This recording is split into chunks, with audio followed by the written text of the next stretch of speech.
23 सितंबर 2022 तक यदि आपका बीटेक कंप्लीट नहीं हुआ है, यदि आपका एमएससी एमसीए कंप्लीट नहीं हुआ है, तब आप आराम से एलिजिबल है, आप अप्लाई कर सकते हैं। Hi students, welcome to first code YouTube channel. आज इस वीडियो में हम लोग डिस्कस करेंगे डीआरडीओ सेप्टेम 10 से रिलेटेड कुछ फ्रिक्वेंटली आस्क्ड क्वेश्चंस को, जो कि स्टूडेंट काफी ज्यादा संख्या में कमेंट सेक्शन में मुझसे पूछ रहे हैं। तो उन सभी क्वेश्चंस को डीआरडीओ की तरफ से क्लैरिफाई कर दिया गया है और उन सभी के स्क्रीनशॉट्स को मैंने आज के इस स्लाइड में लगाया है।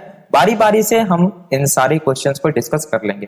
सबसे फर्स्ट क्वेश्चन जो आपके मन में है कि योग्यता, उम्र या कोई भी जो मानदंड है उसको निर्धारित करने के लिए निर्णायक तिथि क्या है। तो डीआरडीओ की तरफ से उसके एडवर्टाइजमेंट में ही ये क्लैरिफाई कर दिया गया था कि 23 सितंबर 2022 जो है ये क्रूशियल डेट ऑफ एलिजिबिलिटी होगा। यानी कि अगर आपका एज के लिए डीआरडीओ में दिया गया है कि 18 इयर्स मिनिमम होना चाहिए और 28 इयर्स मैक्सिमम होना चाहिए, और ये एज रिलैक्सेशन की बात मैं अगर नहीं करूं तो यानी कि 23 सितंबर 2022 को आपका मिनिमम 18 होना चाहिए और 23 सितंबर 2022 को जो है अधिकतम 28 से ज्यादा आपका नहीं होना चाहिए। ठीक है, ये यहाँ पे बोला गया है। नेक्स्ट जो पूछा जा रहा है क्वेश्चंस, और जो बहुत ज्यादा पूछा जा रहा है, सबसे इंपॉर्टेंट, कि मैं पद हेतु आवश्यक शैक्षणिक योग्यता के लिए अंतिम वर्षीय परीक्षा में शामिल होने जा रहा हूं। अगर मान लिया जाए आप बीएससी के कैंडिडेट से या डिप्लोमा के कैंडिडेट से और आपका अभी फाइनल ईयर का एग्जाम नहीं हुआ है, आप फाइनल सेमेस्टर का एग्जाम देने जा रहे हैं, या मान लिया जाए आपका एग्जाम हो गया है लेकिन आपका परीक्षा परिणाम अभी घोषित नहीं हुआ है, यानी कि अभी रिजल्ट नहीं आया है, और वो जो रिजल्ट है वो निर्णायक तिथि के बाद घोषित होगा, यानी कि वो 23 सितंबर के बाद घोषित होगा। तो क्या मैं डीआरडीओ परीक्षा में आवेदन कर सकता हूं? तो यहाँ पे साफ शब्दों में कहा दिया गया है डीआरडीओ की तरफ से कि नहीं, आप आवेदन करने के योग्य नहीं है।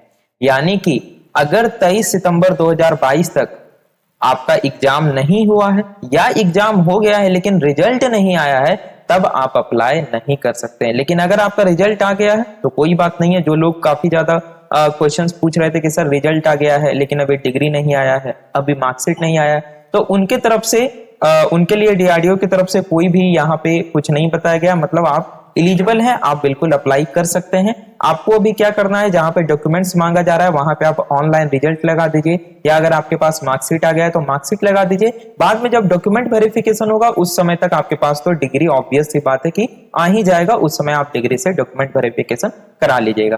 ठीक है, लेकिन अगर ऐसा है तो आप बिल्कुल अप्लाई नहीं कीजिए, नहीं तो आपका जो आवेदन है वो रद्द कर दिया जाएगा।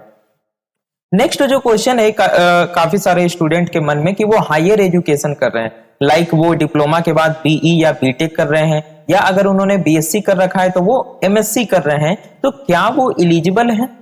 तो यहाँ पे क्लैरिफाई कर दिया गया है डीआरडीओ सेप्टेम की तरफ से कि वैसे अभ्यर्थी जो उच्च शिक्षा जैसे कि बीई, बीटेक, एमएससी, एमटेक और पीएचडी आदि निर्णायक तिथि तक अध्ययनरत हैं, ध्यान से पढ़ना है, अध्ययनरत हैं, यानी कि अभी वो पढ़ रहे हैं, उनका डिग्री कंप्लीट नहीं हुआ है, बीटेक कंप्लीट नहीं हुआ है, वो इधर BTech first year, second year, third year या इवन फाइनल ईयर में भी है, तो वो सेप्टेम 10 डीआरटीसी विज्ञापन के लिए आवेदन कर सकते हैं।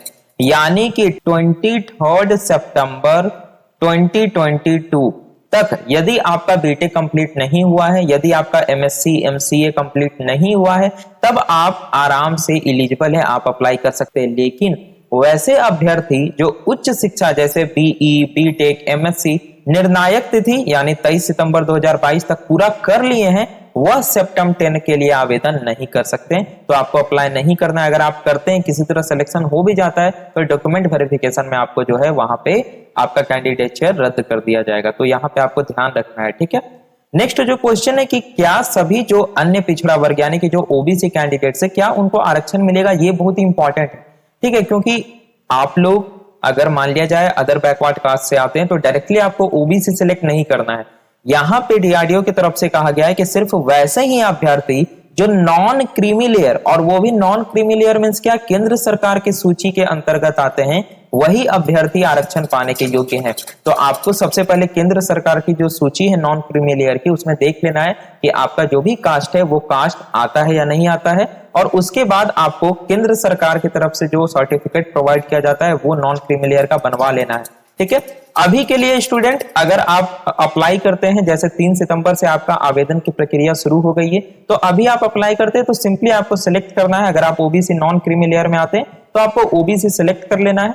सर्टिफिकेट नंबर डालना कोई भी नेसेसरी नहीं है, हाँ, लेकिन डॉक्यूमेंट वेरिफिकेशन जब होगा तब आपको वहां पे दिखाना पड़ेगा। तो अगर अभी आपके पास सर्टिफिकेट नहीं है ओबीसी नॉन क्रीमी लेयर की और आपको पता है कि हम ओबीसी नॉन क्रीमी लेयर में आ रहे हैं, तो आप सिंपली स्टूडेंट बोल दीजिए कि मैं हाँ ओबीसी का हूं, और वहां पे आपको सर्टिफिकेट नंबर डालने की, डेट डालने की कोई जरूरत नहीं है, आप अपना बना करके रख लीजिए। जब भी डॉक्यूमेंट वेरिफिकेशन होगा उस समय आप दिखा दीजिएगा, ठीक है। लेकिन अगर आप क्रीमी लेयर में आते हैं तब आप यहाँ पे आपको यूआर ही सिलेक्ट करना पड़ेगा। आई होप ये आपको क्लैरिफिकेशन हो गया होगा। नेक्स्ट क्वेश्चन है कि क्या कोई ऐसा कैंडिडेट जो कि रिजर्वेशन कैटेगरी का है उसका सिलेक्शन अनरिजर्व्ड कैटेगरी पे हो सकता है क्या? तो बिल्कुल, यहाँ पे क्या बोला गया है कि यदि आरक्षित वर्ग से संबंधित जो अभ्यर्थी है उसका चयन जो है वो हो सकता है अनारक्षित वर्ग में, अगर वो कंपीट कर जाता है। जैसे मान लिया जाए कोई ओबीसी का कैंडिडेट है और वो कट ऑफ पार कर जाता है जनरल का, तो उसे जो सीट मिलेगा वो जनरल का मिलेगा, ठीक है, इस प्रकार से। तो वहां पे जो है सीट जो है एक तरह से हम कह सकते हैं कि जो कैटेगरी वाले हैं उनके लिए थोड़ा फायदा होता है। नेक्स्ट क्वेश्चन है बेंचमार्क दिव्यांगजन, यानी जो पीडब्ल्यूबीडी बताया गया ये क्या है? तो वैसे ही अभ्यर्थी जिनका 40% या 40% से ज्यादा दिव्यांगता है, सिर्फ वही इस पे एप्लीकेबल है। अगर इससे कम है तो आप एप्लीकेबल नहीं है। नेक्स्ट क्वेश्चन है कि आवेदन पत्र भरने के लिए क्या आधार कार्ड जरूरी है? तो यहाँ पे बोला गया नहीं, हालांकि सभी के पास आज के जमाने में आधार कार्ड है। नेक्स्ट क्वेश्चन जो बार बार पूछा जा रहा है कि आपने रजिस्ट्रेशन कर लिया, अब रजिस्ट्रेशन करने में कुछ दिक्कत हो गया, यानी कि नाम में कुछ लेटर प्रॉब्लम हो गया या मदर्स नेम फादर्स नेम में, तो क्या आप उसके बाद उसे सुधार सकते हैं? तो नहीं। एक बार आपने सक्सेसफुली रजिस्ट्रेशन कर लिया, सफलतापूर्वक पंजीकरण कर लिया, उसके बाद आप उसमें सुधार नहीं कर सकते हैं। इसीलिए आपको सलाह दी जाती है कि पंजीकरण विवरण को सावधानी पूर्वक दर्ज करें।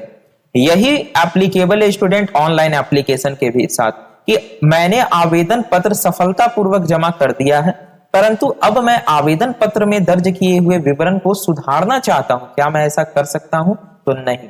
एक बार आपने फाइनल सबमिशन कर दिया, एक बार आपने फाइनल सबमिशन कर दिया, उसके बाद आप उसमें कोई भी मॉडिफिकेशन नहीं कर सकते। हाँ, अगर आपने फाइनल सबमिट अभी नहीं किया है तब आप उसमें मॉडिफिकेशन कर सकते हैं। इसीलिए यहाँ पे बोला जा रहा है कि आप लोग यह सुनिश्चित कर लें कि अंतिम रूप से जमा करने से पूर्व आवेदन में भरे हुए सारे विवरण सही हो।